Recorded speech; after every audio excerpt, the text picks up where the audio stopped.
আর সংসদে দাঁড়িয়ে হাসনাত আবদুল্লাহ ও স্বরাষ্ট্র উপদেষ্টার তর্ক বিতর্ক। সংসদ পুরোই উত্তপ্ত। সংসদ থেকে এক পর্যায়ে বের হয়ে যাওয়ার মতো অবস্থা। বিস্তারিত ভিডিওতে দেখুন কি বলছেন হাসনাত আবদুল্লাহ। এখন আর বাংলাদেশ ক্রিকেট বোর্ড এটা নাই, এটা হয়ে গেছে হচ্ছে বাপের দোয়া ক্রিকেট বোর্ডে পরিণত হয়েছে। যদিও এটা কাজীর কেতাবে কেতাবে আছে, গোয়ালে নাই। আমরা এখানে কোনো বাপের দোয়া মায়ের দোয়া করি না। এখন এতদিন পর্যন্ত শুনতাম মায়ের দোয়া পরিবহন আছে, আজকে মাননীয় সদস্যের কল্যাণে দেখলাম বাপের দোয়া কমিটি আছে। হাসনাত আবদুল্লাহ এবং স্বরাষ্ট্রমন্ত্রী মুখোমুখি তর্ক বিতর্ক। সংসদ পুরো কাঁপিয়ে দিল, নাড়িয়ে দিল এই হাসনাত আবদুল্লাহ। গত কয়েকদিন আগেও এই হাসনাত আবদুল্লাহর একটা বক্তব্য আমি তুলে ধরেছিলাম, যেখানে তার পক্ষে বিপক্ষে অনেকেই কমেন্টস করছিলেন। অনেকেই বলছিলেন যে এই হাসনাত আবদুল্লাহ তার বক্তব্য মোটেও পছন্দ নয়। আবার অনেকেই বলছিলেন যে না, এই হাসনাত আবদুল্লাহ কিছু একটা করতে পারে। গোবরের মধ্যেও অনেক সময় পদ্ম ফুল ফোটে, তেমনইভাবে এই হাসনাত আবদুল্লাহও তিনি ফুটে গেছেন। কারণ সংসদে তিনি যে কথাগুলো বলছেন, সেই কথাগুলো বিএনপির এক একটা কলিজায় গিয়ে লাগছে। স্বরাষ্ট্র উপদেষ্টা এবং সেই সাথে হাসনাত আবদুল্লাহর পাল্টাপাল্টি আজকের সংসদ পুরো উত্তপ্ত।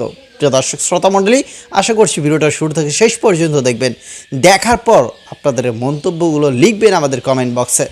আর ভিডিওটা ভালো লাগে থাকলে অবশ্যই ভিডিওটি শেয়ার করতে ভুলবেন না। চলেন দেখে আসি সেই সংসদের সেই পরিস্থিতির কারণের লক্ষ্যে যে বিলটা আনা হয়েছে, সেই বিলে যদি আমরা দেখি, এখানে কমিশন বলতে জাতীয় মানবাধিকার কমিশনকে বোঝানো হয়েছে।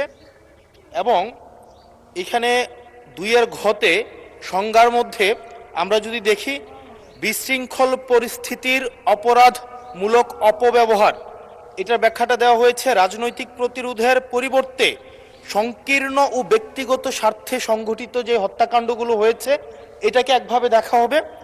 আর আরেকটা হচ্ছে গণতান্ত্রিক ব্যবস্থা পুনরুদ্ধারের উদ্দেশ্য যেই কার্যাবলীগুলো সংগঠিত হয়েছে, সেটাকে একভাবে দেখা হবে। মাননীয় স্পিকার, প্রবলেমের জায়গাটা যেটা, সেটা হচ্ছে সংকীর্ণ ও ব্যক্তিগত স্বার্থে যে ধরনের সংগঠিত হত্যাকাণ্ড হয়েছে, সেটাকে কে ডিফাইন করবে? সেটাকে কিন্তু ডিফাইন করবে এই আইন অনুযায়ী জাতীয় মানবাধিকার কমিশন। অর্থাৎ এই ইনডেমনিটিটা জাতীয় মানবাধিকার কমিশনের উপরে নির্ভর করবে। এবার এই জাতীয় মানবাধিকার কমিশনের যে অধ্যাদেশ, সেটা কিন্তু ইতিমধ্যে ল্যাপস করে দেওয়ার প্রস্তাব দেওয়া হয়েছে।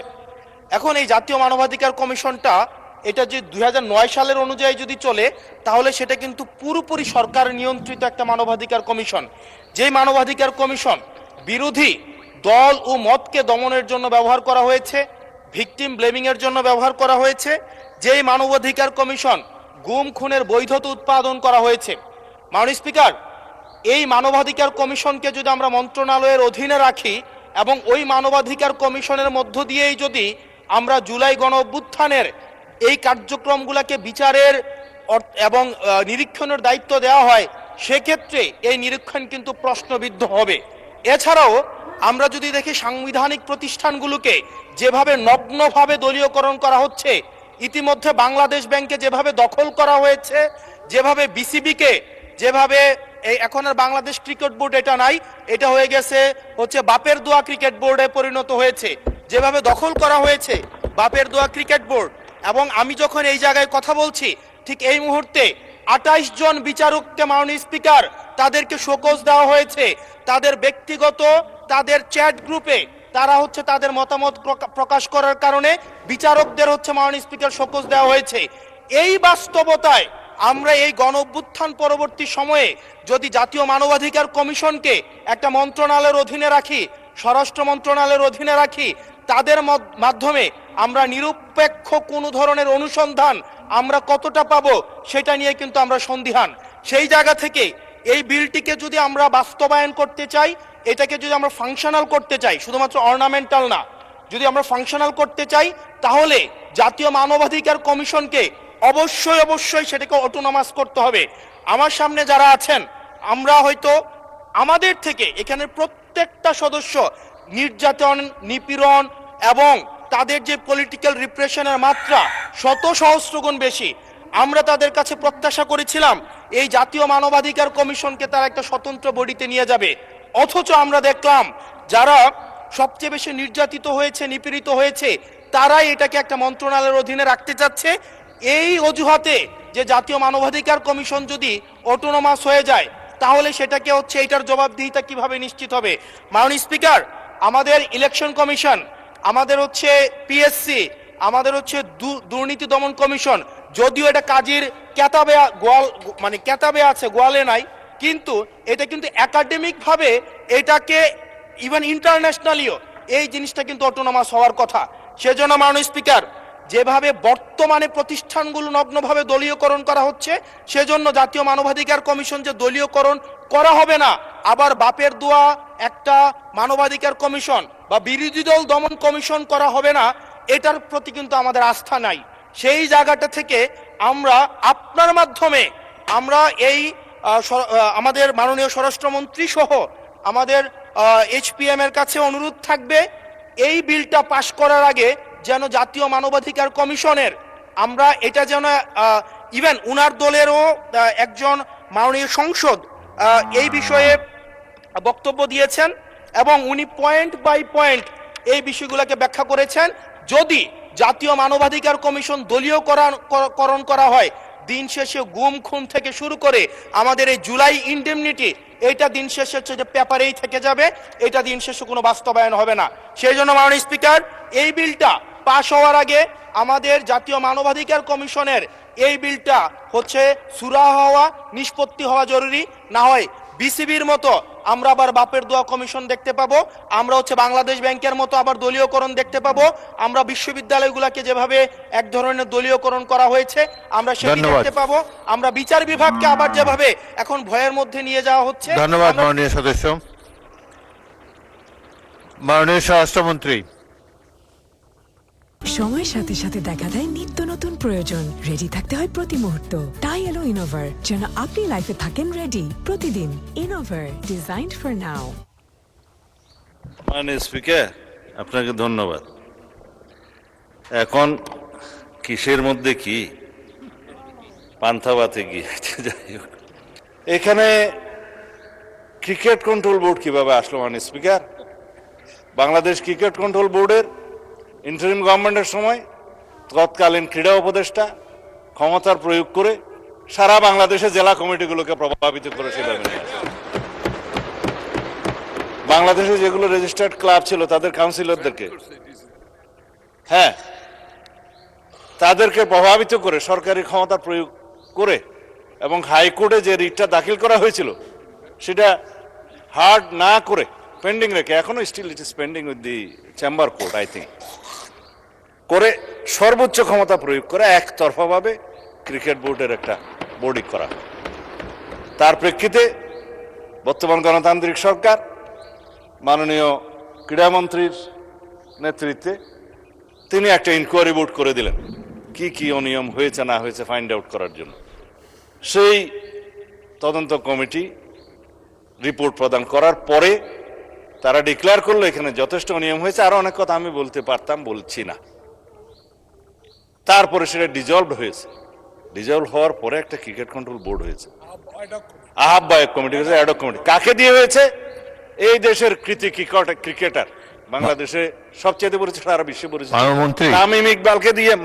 মাননীয় স্পিকার, আমি জানি আপনার সময় নষ্ট করছি, কিন্তু ফর রেকর্ড আপনি জুলাই অভ্যুত্থান সুরক্ষা এটার উপর বলেন। ক্রিকেট কন্ট্রোল বোর্ডের ক্রিকেট বোর্ডের অ্যাডক কমিটিটা করা হয়েছে। আমরা এখানে কোনো বাপের দোয়া মায়ের দোয়া করি নাই। এখন এতদিন পর্যন্ত শুনতাম মায়ের দোয়া পরিবহন আছে, আজকে মাননীয় সদস্যের কল্যাণে দেখলাম বাপের দোয়া কমিটিও আছে। যাই হোক, মানবাধিকার কমিশন নিয়ে উনি কথা বলেছেন, এটা বলতে হয়, জাতির কাছে কিন্তু ভুল রিপোর্ট যাচ্ছে মাননীয় স্পিকার। হ্যাঁ, 3 মাসের ভিতরে ক্রিকেট কন্ট্রোল বোর্ড ইলেকশন দেবে তারা বিধি মোতাবেক।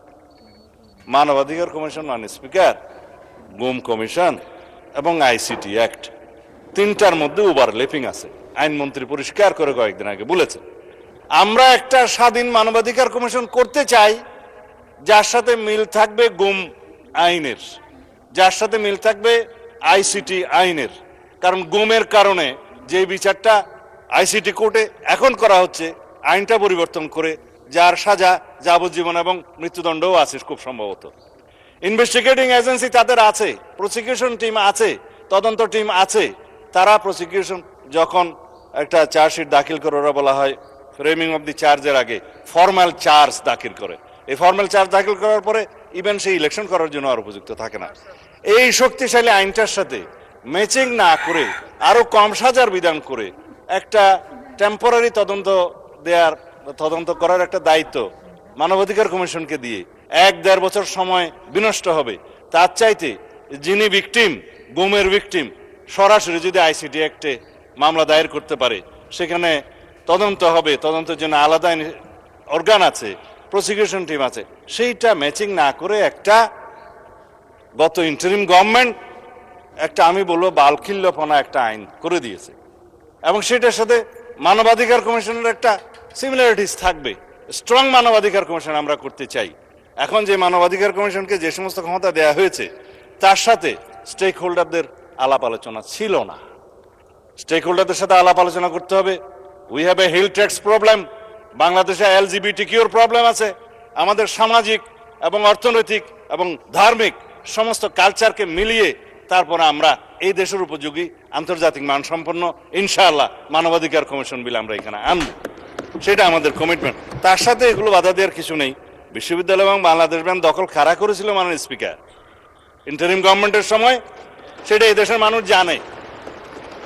বাংলাদেশ ব্যাংক কাদের নেতৃত্বে কিভাবে বাংলাদেশের অর্থনৈতিক নৈরাজ্য সৃষ্টি করেছে। আমরা মনে করেছিলাম বাংলাদেশের অর্থনীতিটা পুনরুদ্ধার করার জন্য তারা কাজ করবে, বিপরীত করেছে। আমরা এখন সাফার করছি। আর বিশ্ববিদ্যালয়, সমস্ত বিশ্ববিদ্যালয়ের ভাইস চ্যান্সেলর সহ অন্যান্যদেরকে কারা নিয়ন্ত্রণে নিয়েছিল মানুষকে, এগুলো আমরা বলতে চাই না। দর্শক মণ্ডলী, আশা করছি যারা যেখান থেকে ভিডিওটা দেখেছেন অবশ্যই সংসদে হাসনাত আবদুল্লাহ সেই সাথে স্বরাষ্ট্রমন্ত্রী তাদের বক্তব্যগুলো শুনেছেন। আজকে কিন্তু সংসদে অনেক কথাই হয়েছে এবং অনেকেই বক্তব্য দিয়েছেন। আমাদের ব্যারিস্টার রুমিন ফারহানা তিনি কিন্তু আজকে বেশ আলোচনায় ছিলেন সংসদে বক্তব্য দেওয়ার মাধ্যমে। তো যাই হোক, তার কথাগুলো আমরা শোনাবো। তবে এই হাসনাত আবদুল্লাহ এবং স্বরাষ্ট্র উপদেষ্টা তারা যে ক্রিকেট বোর্ড বিসিবি নিয়ে কথা বলছিল, যে আগে আমরা শুনতাম মায়ের দেওয়া ক্রিকেট বোর্ড, এখন দেখি বাপের দেওয়া ক্রিকেট বোর্ড হয়ে গেছে, কারণ ক্রিকেট বোর্ডেও নতুন পরিবর্তন আসছে। তো যাই হোক, আপনাদের কোনো কিছু জানার আগ্রহ থাকলে এবং এই বিষয় নিয়ে কোনো কিছু বলতে চাইলে লিখবেন আমাদের কমেন্ট বক্সে। ভালো থাকবেন, চ্যানেলে নতুন হয়ে থাকলে সাবস্ক্রাইব করে রাখবেন।